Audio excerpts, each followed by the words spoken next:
Towns and cities. Because of teeming human population, forests are being cleared to make way for towns and cities. Here the temperatures are usually several degrees higher than the surrounding rural areas as they contain more trees and plants. Towns and cities destroy the natural habitats of the wildlife, but there are certain species of plants and animals which have adapted themselves according to the conditions prevailing there.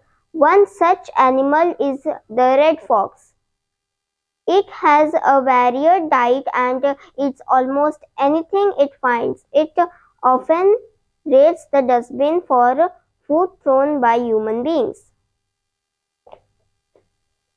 Monkeys. Monkeys live in tropical forests where they move about by using all four limbs. Monkeys are predominantly arboreal, leaping from limb to limb in their travels among the trees. They are capable for sitting upright and sometimes standing erect. Most of them have a short, flat face. Monkeys are highly social animals and often move in clans which are headed by an old male. As in all primates, the brain is comparatively large. This feature combined with the freeing of the hands and a well-developed vision allows monkeys a great latitude of activity. Deer.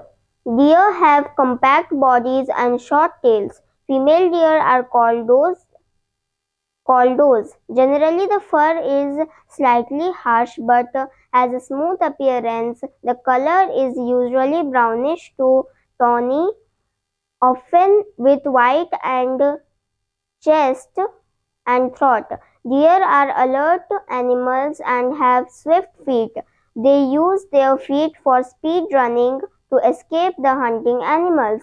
Deer are hunted for their meat and for their antlers, which are kept as trophies in medicinal purposes. Reindeer is kept a domestic animal in some areas as herbivorous animals. Deer feed on grass, twigs, bark, and shoots. They are usually gregarious and some make long annual migrations. Antlers and most outstanding features are borne by the adult males.